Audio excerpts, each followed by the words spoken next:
On this night of tricks and treats, we visit an estate in Cape May that many believe is haunted.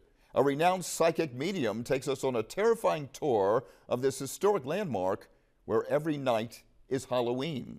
Our community journalists, Tim Matter and Todd Haas, created this ghostly video essay. This really is not only an architectural gem, it is pretty much the centerpiece for Victorian Cape May. And it operates as Cape May's only Victorian house museum in the only National Historic Landmark city in the entire nation. Craig McManus, a noted medium, he believes there's significant paranormal activity in the property. Welcome to the Physick estate, Cape May's original haunted house. It really is a paranormal paradise. Cape May is almost like a template for ghosts and hauntings. It's the original seaside resort and also, I think, a haunted hotspot on the East Coast. The original family is still here in spirit, I think many of them, and even some servants. They haven't moved on because nothing has pushed them out. Well, in the Physick estate here, we have a lot of what I call residents. A lot of people call them ghosts. My very first experience was actually in this room. Closing up the house one evening, we had a photo album book that used to be on this table here. Walked in to close up, and the pages started turning on their own. As soon as I said, "What?" the book slammed down, and it's like I walked in on their space.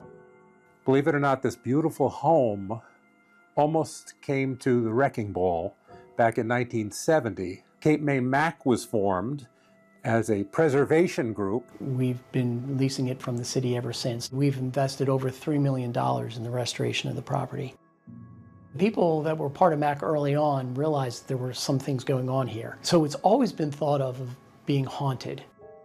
We're in Dr. Physick's room, and he actually died in this room a year after his mother died. After he passed, I think his spirit has left the body and stayed in the house. Mrs. Rolston's room is much heavier to me. I wouldn't mind spending the night in Dr. Physick's room, but I think Mrs. Rolston's room, I would do a hard pass.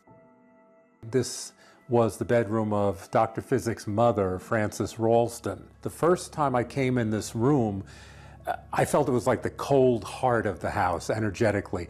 This room felt heavy.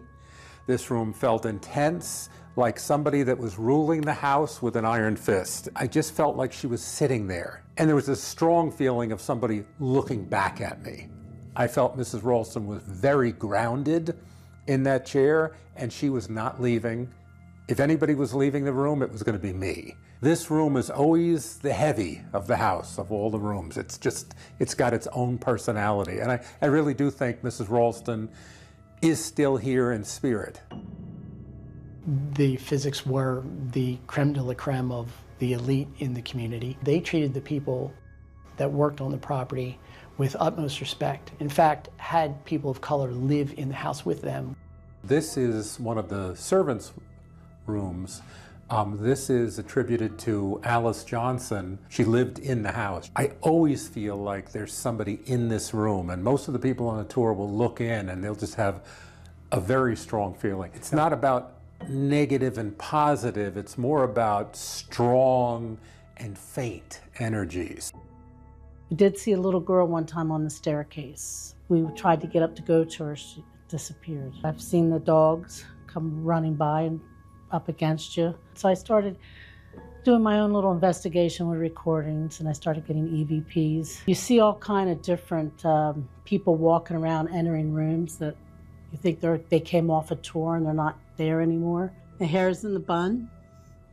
And if you look closer, you could see her arm up like she's fixing her hair. You can actually see the ear, her back that goes all the way down. She's standing sideways, looking into this mirror. We captured it with a trail cam. We were downstairs and we were closing up for the night. The trail cam was on the landing over there.